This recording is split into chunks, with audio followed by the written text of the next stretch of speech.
ఇంత నష్టం జరిగింది ప్రజలకి తెలంగాణ రాష్ట్రానికి సందర్భంగా నేను మనవి చేస్తా ఉన్నాను. కాబట్టి ఈ యొక్క హైకోర్టు తీర్పుతోనైనా మరి బుద్ధి తెచ్చుకొని బుద్ధి మారి ముఖ్యమంత్రి గారు మరి ఈ శాఖ నిర్వహిస్తున్నటువంటి ముఖ్యమంత్రి గారు మరి దాన్ని తప్పులు సరిదిద్దుకునే అవసరం ఉన్నది. ఇంత స్పష్టమైన ఆదేశాలు హైకోర్టు జారీ చేసినా ఇంకా కూడా మరి హైకోర్టు తీర్పుని కూడా తప్పుపడుతూ తన యొక్క పనులను సమర్థించుకునే ప్రయత్నము మరి హైడ్రా కమిషనర్ రంగనాథ్ చూస్తా ఉంటే మరి న్యాయస్థానాలను కూడా గౌరవించకుండా న్యాయస్థానాల తీర్పులను కూడా మరి పాటించకుండా సొంత ప్రయోజనాలకి సొంత నాలెడ్జ్ సొంత రాజ్యాంగాన్ని గురించి మాట్లాడుతున్నట్టు కనపడుతోంది ఈ యొక్క అధికారి. ఈరోజు ముఖ్యమంత్రిగా స్పష్టంగా చెప్పాలా, ఈరోజు నీకు అధికారి ముఖ్యమా ఒక వ్యవస్థ ముఖ్యమా? ఈరోజు నీకు న్యాయస్థానాలంటే గౌరవం ఉన్నదా లేకపోతే ఒక అధికారి నీకు జేబులో ఉన్నట్టు అధికారికి కావాలా తేల్చుకోవాల్సిన సమయం ఆసన్నమైంది ముఖ్యమంత్రి గారు అని చెప్పి సందర్భంగా ప్రశ్నిస్తా ఉన్నాం. మరి ఈరోజు మా అధినేత కేసీఆర్ గారు ఆల్రెడీ చెప్పినారు, మేము అధికారంలోకి రాగానే ఈ హైడ్రాని తీసి బంగాళాఖాతంలో వేస్తామని చెప్పి స్పష్టంగా మేము ప్రజలకు హామీ ఇచ్చాం. కానీ హైకోర్టు ఇప్పటికీ అధికారి చేస్తున్నటువంటి తప్పులు ఈ యొక్క హైడ్రా ద్వారా ఎంచుకున్నటువంటి తప్పుడు విధానాలని మరి అన్నిటిని కూడా ఎండగడుతూ తక్షణమేనని తప్పించాలని చెప్పి ఇచ్చిన తీర్పు ఏదైతే ఉన్నదో మేము మేము భావిస్తున్నామో ముందు నుంచి మేము చెప్తా ఉన్నామో ముందు నుంచి ప్రజలు కానివ్వండి అందరూ రోడ్లపైనకి వచ్చి తమ బాధలు మరి చెప్పుకుంటా ఉంటే వినని పరిస్థితిలో మూర్ఖంగా వినే ప్రభుత్వంకి ఈరోజు హైకోర్టు తీర్పు ద్వారా సమానం దక్కిందని చెప్పి నేను భావిస్తా ఉన్నాను.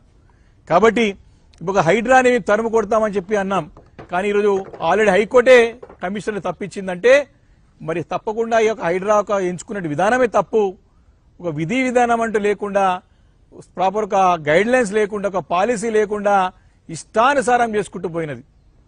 ఈరోజు ఒక సింపుల్ ఉదాహరణ చెప్పాలంటే ఎఫ్టీఎల్లో కానీ బఫర్లో కానీ ఏదున్నా సరే మేము నోటీస్ చేయకుండా కూలగొట్టేస్తాం, ఎవరైనా సరే ఎంత పెద్దవాడైనా సరే అని చెప్పినటువంటి ఈ యొక్క హైడ్రా ఈ యొక్క ప్రభుత్వం పేదింటి వాడు గుడిసెలో ఉంటే లాక్కొని వాని ఇంట్లో పిల్లల పుస్తకాలు చూడకుండా వంటను చూడకుండా అన్ని కూడా రోడ్డు పైన వేసి ఇల్లు కూలబట్టినటువంటి ఈ హైడ్రా ఇదే ముఖ్యమంత్రి గారి సోదరుడు రేవంత్ రెడ్డి గారి సోదరుడు తిరుపతి రెడ్డి గారికి మాత్రం నోటీస్ ఇచ్చి తప్పించుకున్నటువంటి ప్రయత్నం చేసింది అనేది మాట వాస్తవం కాదా?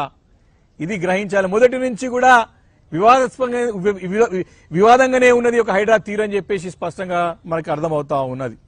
కాబట్టి ఎన్నో దుర్మార్గాలు, ఎన్నో అరాచకాలు, ఎన్నో విధ్వంసాలు ఈ హైడ్రాను అడ్డు పెట్టుకుని దోపిడీ ఇంత అంతా కాదు. ఈ హైడ్రా యొక్క అరాచకాలతో ముఖ్యమంత్రి గారి యొక్క వ్యవహార శైలితో తెలంగాణ హైదరాబాద్ నగరంతో పాటు రాష్ట్రం అంతా కూడా రియల్ ఎస్టేట్ వ్యాపారం అంతా కూడా కుదేలైపోయినది.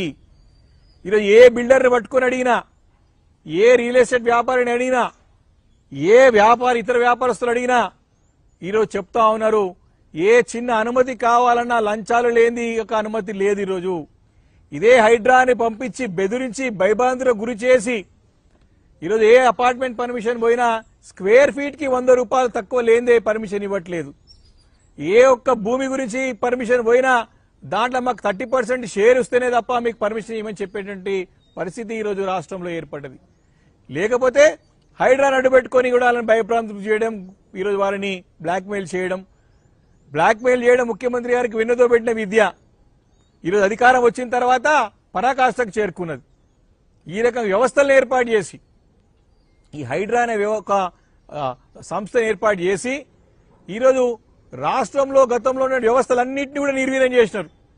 ఈ హైడ్రా వచ్చిన తర్వాత పోలీస్ వ్యవస్థని హైదరాబాద్లో నిర్వీర్యం చేసినారు. మున్సిపల్ శాఖలో ఉన్నటువంటి మరి city planning committee, town planning వారిని నిర్వీర్యం చేశారు. రెవెన్యూ అధికారులు కలెక్టర్ గారిని కానివ్వండి, రెవెన్యూ అధికారుల యొక్క అధికారులను కూడా నిర్వీర్యం చేశారు. ఇరిగేషన్ సంబంధించిన అధికారులందరూ కూడా వారి అధికారులు నిర్వీర్యం చేశారు. వ్యవస్థలన్నింటినీ కూడా నిర్వీర్యం చేసి హైడ్రా ద్వారా అరాచకాలు సృష్టించినటువంటి మాట 100% వాస్తవం. అదే హైకోర్టు చెప్తూ ఈరోజు తీర్పునిచ్చిన సంగతిని ఈ సందర్భంగా మనవి చేస్తా ఉన్నాం. కాబట్టి చాలా సందర్భాల్లో మేము అసెంబ్లీ వేదిక కానివ్వండి, అనేక వేదికల ద్వారా ఈ ప్రభుత్వానికి సూచనలు చేశాం, ఈ ప్రభుత్వానికి సలహాలు ఇచ్చాం. ఈ ప్రభుత్వం వినకపోతే కళ్ళు తెరిసే విధంగా ఉద్యమాలు చేశాం, పోరాటాలు చేశాం. ప్రజలు కూడా పెద్ద ఎత్తున తిరగబడ్డారు. అయినా వాటన్నింటి కూడా పరిగణలోకి తీసుకోకుండా ఒక నిరంకుశ పోకడలకు పోయి, నియంత్రిత పోకడలకు పోయి కేవలం ధనార్జనే ధ్యేయంగా ఏ రకంగానైనా సరే ఈ యొక్క ఎక్స్టార్షన్ దోపిడీ యొక్క విధానాన్ని ఎంచుకొని ప్రజలని నరకం చూపించినటువంటి సంగతిని ఈ సందర్భంగా గుర్తు చేస్తా ఉన్నాను. మనం చూస్తా ఉన్నాం. మరి ఈయన చేసే దుర్మార్గాలు సరిపోక ముఖ్యమంత్రి గారు ఇంకా చట్టాల సవరణ చేసి అధికారాలని హైడ్రాకి కట్టుబెట్టాలని ప్రయత్నం కూడా చేసే సంగతిని గుర్తు చేస్తా ఉన్నాను. ఇప్పుడు కూడా స్థానికంగా ఉన్నటువంటి కొత్త క్యూర్ చట్టం అని తీసుకొస్తా అని చెప్పి ప్రయత్నం చేస్తా ఉన్నాడు. ఆ చట్టం తీసుకొచ్చి హైదరాబాద్ నగరంలో చుట్టుపక్కల శివారులో రింగ్ రోడ్లో పడినటువంటి అందరు ప్రజాప్రతినిధుల యొక్క స్థానిక సంస్థల కార్పొరేషన్లకు అధికారాలను తగ్గించేసి ప్రజాప్రతినిధులకు ఎలాంటి వారికి ఒక ప్రజాస్వామిక పద్ధతిలో వారికి ఉన్న అధికారాలను కూడా తీసేసి కేవలం ముఖ్యమంత్రి గారు తన సొంత పాలన తన చేతి మీదకి నడిపించాలని చెప్పేసి ప్రయత్నం చేస్తా ఉన్నారు. అంటే అధికార వికేంద్రీకరణ జరగాల కానీ కేంద్రీకృతం చేసుకుని అధికారాన్ని తన చేతిలో పెట్టుకోవాలని చెప్పి కొత్త చట్టాలు తీసుకొచ్చే ప్రయత్నం కూడా ఈ ముఖ్యమంత్రి రేవంత్ రెడ్డి చేస్తున్నట్టు స్పష్టంగా కనపడతా ఉన్నది. ఎంత దారుణమైనటువంటి భావదారిద్ర్యం ముఖ్యమంత్రి గారిదంటే రైతులకి పొలాల్లో నీళ్లు లేవాయా అంటే బీఆర్ఎస్ పార్టీలో రక్తం తీసి పారించుకోండి అని చెప్పినటువంటి దౌర్భాగ్య ముఖ్యమంత్రి రేవంత్ రెడ్డి గారు. అదే రకంగా ఈ హైడ్రాతోని ప్రజల యొక్క రక్త మాంసాలను కూడా కళ్ళ చూసినటువంటి ఒక ప్రభుత్వం యొక్క ముఖ్యమంత్రి రేవంత్ రెడ్డి గారు అని చెప్పి సందర్భం మనవి చేస్తా ఉన్నాను.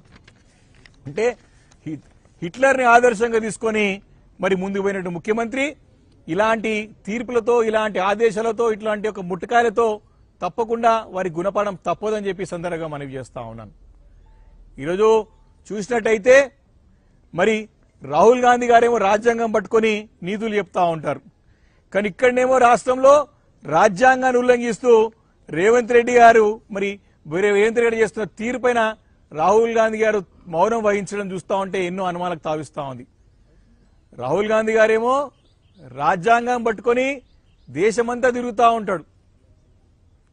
ఇక్కడనేమో ముఖ్యమంత్రి రేవంత్ రెడ్డి గారు రాజ్యాంగాన్ని ఉల్లంఘిస్తా ఉంటే ఏం సమానం చెప్పకుండా ఏమి దానికి కూడా వివరణ ఇవ్వకుండా మౌనం వహించడం వెనుక ఆంతర్యం ఏమిటి? ఢిల్లీకి మూటలు మోస్తున్నాడు కాబట్టే ఇక్కడ రాష్ట్రం హైదరాబాద్ నగరం నుంచి ఇక్కడ తెలంగాణ రాష్ట్రంలో సొమ్మునంతా దోచుకొని మూటలు ఢిల్లీకి మోస్తున్నాడు కాబట్టి రాహుల్ గాంధీ గారు మౌనం వహిస్తున్నారని చెప్పి స్పష్టంగా అర్థమవుతుందని చెప్పి తొందరగా మనవి చేస్తా ఉన్నాను. కాబట్టి మనకు తెలుసు ముందు నుంచి కూడా రేవంత్ రెడ్డి గారు అంటే ఒక బ్లాక్ మెయిల్ కి ఒక బ్రాండ్ అంబాసిడర్. ఈరోజు ఇలాంటి హైడ్రాని అడ్డం పెట్టుకొని అధికారికంగా మరి వ్యాపారస్తులని రియల్ ఎస్టేట్ వాళ్ళందరినీ కూడా మరి భయభ్రాంతులకు గురి చేసి ఏ రకంగా దోపిడీ చేస్తున్నాడో మనకు అందరికి తెలుసు. కాబట్టి మరి దీనిపైన సమానం చెప్పాల్సిన అవసరం ఈరోజు ప్రభుత్వం పైన ఉంది, ముఖ్యమంత్రి గారి పైన ఉన్నది. హైకోర్టు ఇచ్చినటువంటి తీర్పు మరి ప్రజలందరూ కూడా మరి స్వాగతిస్తా ఉన్నారు.